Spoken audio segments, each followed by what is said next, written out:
नुमान सना Yusuf case को 1 साल हो गए, लेकिन आज भी उसकी माँ इस तरह तड़प रही है। मैं हर जगह इसके साथ होती थी। 8 महीने हो गए, साल होने को आई, अभी तक इंसाफ भी मुझे नहीं मिला।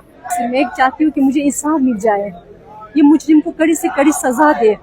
लिटरली ये एक वाकई बड़ा भयानक केस था और ख़ास तौर पे इसकी माँ की टोन से पता चल रहा है कि किस हद तक वो अजियत में है। अजियत में, और इंसाफ लेना उनके लिए किस हद तक मुश्किल बन चुका है। बिल्कुल ऐसे ही है। आप यहाँ पर इनकी ये बात सुने जो सबसे ज्यादा तकलीफ दे थी। रोज मरती हूँ, रोज जीती हूँ, बस यही है। मैं हर जगह इसके साथ होती थी। ये हर रोज जीती हैं, हर रोज मरती हैं, और इन्होंने सुसाइड अटेम्प्ट करने की भी कई दफा ट्राई किया। कितनी दफा मैंने खुदकुशी करने की कोशिश की, मैंने कहा मैंने इसके साथ नहीं रहना। सबसे इम्पोर्टेंट बात इसमें यह है कि ये उसकी इकलौती बेटी थी। मेरी एक बेटी थी, वो बहुत बहादुर थी, लेकिन पता नहीं इकलौती बेटी, उसकी इकलौती बेटी थी। और जैसे कि आपको पता है कि वो काफ़ी मशहूर भी हो गई थी। ऑब्वियसली बेटियां फिर इकलौती हों तो ख़ासतौर पर माओं के साथ ज़्यादा ही अटैच्ड होती हैं। जो चीज़ मैंने अब तक देखी है वो अटैच्ड भी बहुत होगी। और फिर एकदम से उसकी माँ की आंखों के सामने जिस तरह से उसकी बेटी का मर्डर होता है, उसने आके कत्ल कर दिया मेरी बेटी को मेरी आंखों के सामने। That was unbelievable. नुमान इस केस की प्रोसीडिंग तो बहुत ज़्यादा जल्दी हुई। यहाँ पर मर्डर हुआ, वहाँ पे वो पकड़ा गया, उसने अपना इतराफ़े जुर्म भी कर लिया।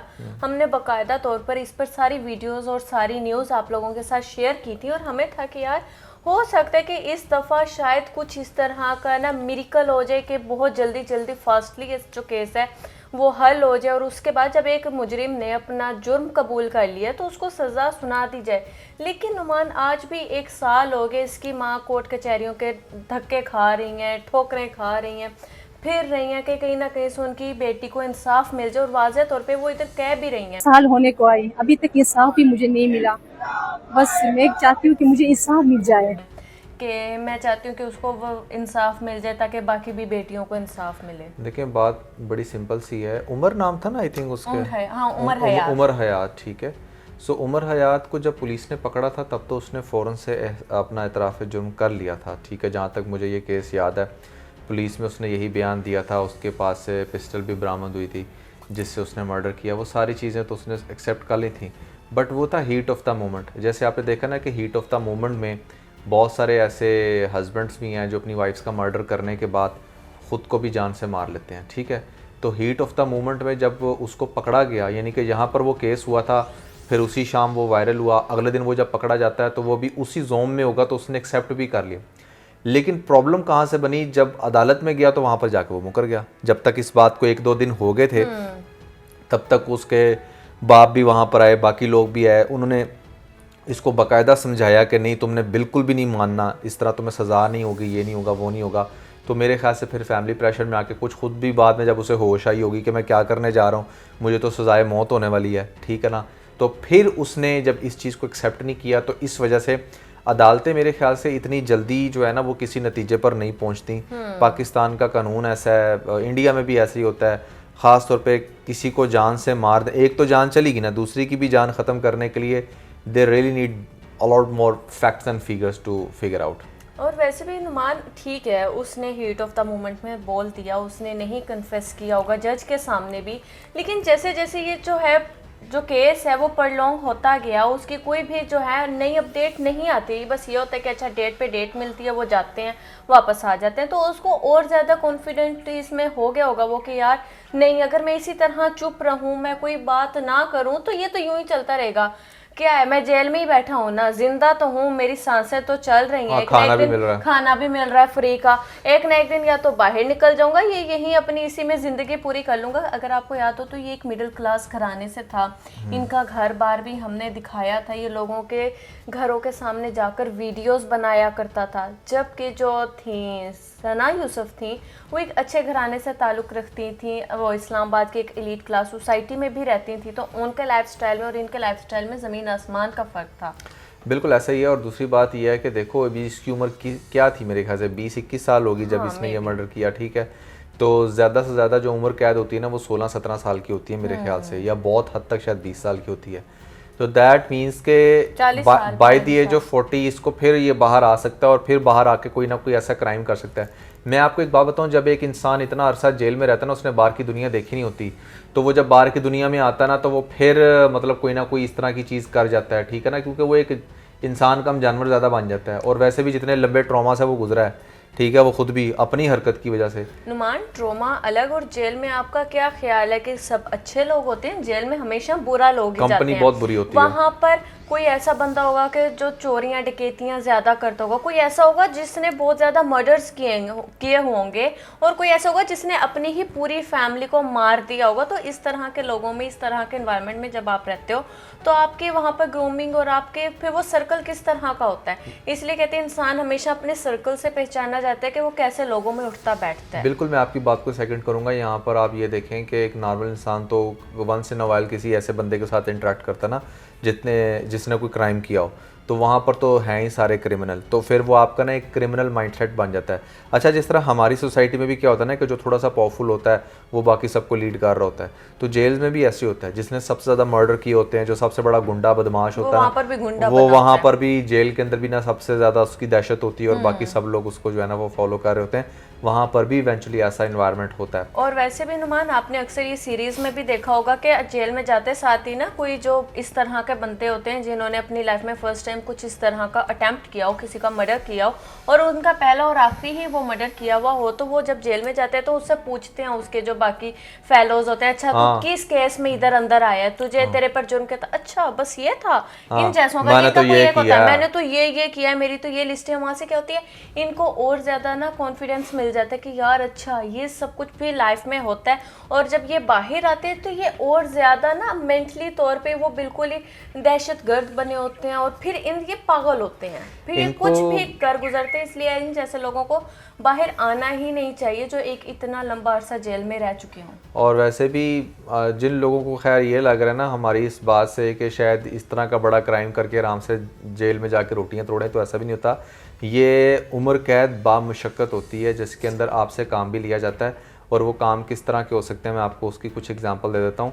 आपने ये देखे जो घरों में बजरियाँ इस्तेमाल होती हैं, ठीक है, ये बेसिकली पत्थरों को तोड़ के होती हैं। अच्छा। तो इनको उन इलाकों में लेकर जाया जाता है जहाँ पर पत्थर होते हैं, तो इनसे वो पत्थर हथौड़े से तोड़वाई जाती हैं।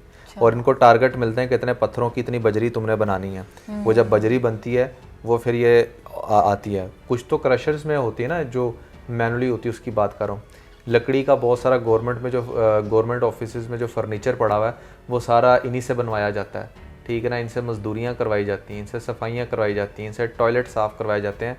सो ये मत समझना कि जेल में जाके आपने रोटियाँ तोड़नी है कोई भी बड़ा क्राइम करके, आपको वहाँ पर बहुत कुछ फेस करना पड़ सकता है। एंड मोस्ट इम्पॉर्टेंटली, अगर वो आपको उस छोटे से सेल में डाल देना, उसका एक स्पेसिफिक नाम होता है, तो जिसको ये कैदे तन्हाई कहते हैं ना। कैदे तन्हाई भी होता है, और एक ऐसा भी सेल होता है जो बिल्कुल साइज़ में ना, जैसे आप ये जो हमारा सेंटर टेबल इस टाइम पड़ा हुआ है ना, इसके साइज का होता है, यानी कि 5 बाय 6 फुट का होता है। इसमें आप लोगों ने वो मूवी देखी होगी न्यूयॉर्क, इंडियन मूवी है वो, तो उसमें क्या होता है, वहां पर जो हीरो होता है वो इसी तरह क्राइम अटेम्प्ट करता है और उसको इतने से ही सेल में ना बिल्कुल न्यूट करके बंद कर दिया जाता है, और उसमें एक छोटा सा होल होता है जहाँ से सिर्फ हल्की सी रोशनी की एक किरण आ रही होती है बस, और कुछ भी नहीं होता। उसी की सेल की बात कर रहे हैं ना। बिल्कुल वहाँ हम वो खैर न्यूयॉर्क में ऐसे है, लेकिन हमारे यहाँ जरा डिफरेंट टाइप के यहाँ पर भी छोटे छोटे सेल बने हुए हैं। वहाँ पर अंदर जो है ना आप कह लें कि मक्खियाँ, मच्छर, बिच्छू सब कुछ ही वहाँ पे होता है, ठीक है ना। मतलब कि एक तरह की कबर है वो, और उसके अंदर आपको डाल देते हैं और आप अपनी बॉडी को फुल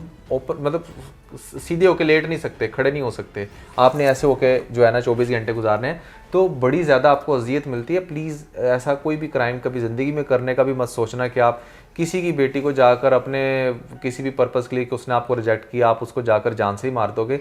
एक बहुत ही बड़ा क्राइम था मेरे ख्याल से ये जो पिछले साल हुआ, और बहुत ज़्यादा ये केस वायरल भी हुआ था, और हम तो सिर्फ दुआ ही कर सकते हैं इसकी माँ के लिए भी कि इसको सब्र मिले, क्योंकि जिस तरह से उसकी बेटी जितना ज़्यादा उसके साथ अटैच होगी और जितना ज़्यादा वो इन थी, जितनी वो अच्छी वीडियोस भी बनाती थी, ऑनेस्टली स्पीकिंग वो डिज़र्व नहीं करती थी इस तरह की मौत।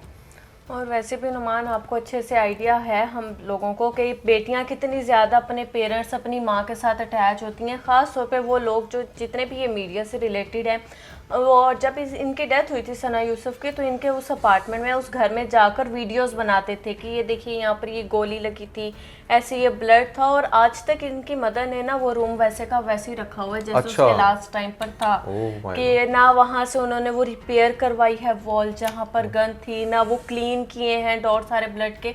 तो आप देखिए ना वहाँ पर वो वाकया ना आज भी जिंदा है, आज भी उनको देखकर वो उसी टाइम पर आ जाती होंगी जहाँ पर उनकी बेटी को गोली लगी थी। और वो आज तक अपने आप को, नुमान इनके कई इस तरह के इंटरव्यूज हैं कि आज तक वो अपने आप को कोसती हैं कि वो उस टाइम पर घर से बाहर क्यों चली गई थी, उन्हें नहीं जाना चाहिए था, कि वो होती तो शायद उसको बचा लेती, कर लेती, या वो अपनी बेटी के, उनकी जो बेटी थी वो उनके साथ कुछ इस तरह का मामला डिस्कस कर देती। यहाँ पे सबसे अहम बात यह कि आज भी, आज के इस टाइम पर भी, इस वक्त भी बहुत सारी लड़कियों को बहुत सारे लड़के थ्रेट कर रहे होंगे कि तुम हमारे से मिल लो, या हमें मिलने दो, या हमारे से निकाह कर लो, वरना हम लोग ये कर लेंगे।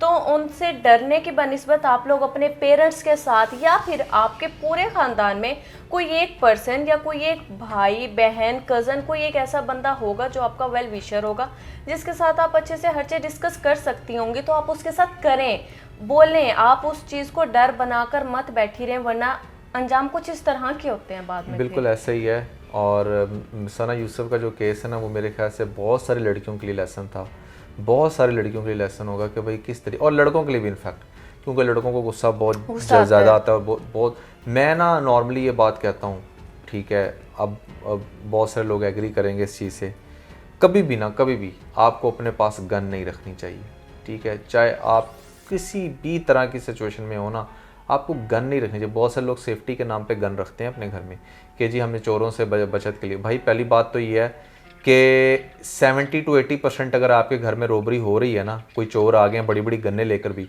तो वो आपको शूट नहीं करेंगे अगर उन्होंने आपके हाथ में पिस्टल नहीं देखी। अगर उन्होंने आपके हाथ में पिस्टल देख ली तो वो आपको शूट कर देंगे, इधर से आप मारे जाते हो, वो भी डर जाएंगे, जारी बात है, उनको होता है कि किसी टाइम भी मार सकता है। दूसरी बात देखें, अनलेस कि आप कोई बहुत ही एक्स आर्मी ऑफिसर हो, आपको बहुत अच्छा गन का इस्तेमाल आता है, आपको बड़ी अच्छी टाइमिंग्स का पता है, फिर तो आप ज़रूर अपने पास रख लें। हो सकता है फ्यूचर में अगर कभी कोई ऐसा अटैम्प्ट होने लगे रोबरी की आपके घर में या किसी भी किस्म की वारदात, तो आप काउंटर अटैक करें।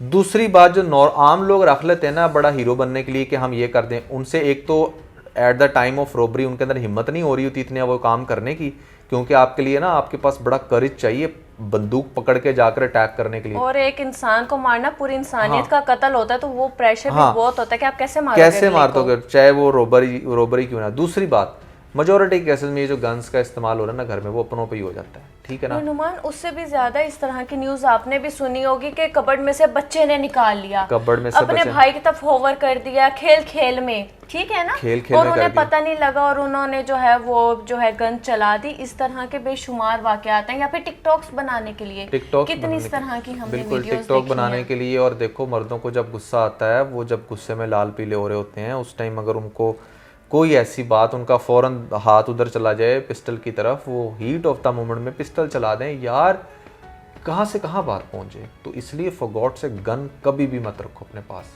कभी भी मत रखो, ठीक है।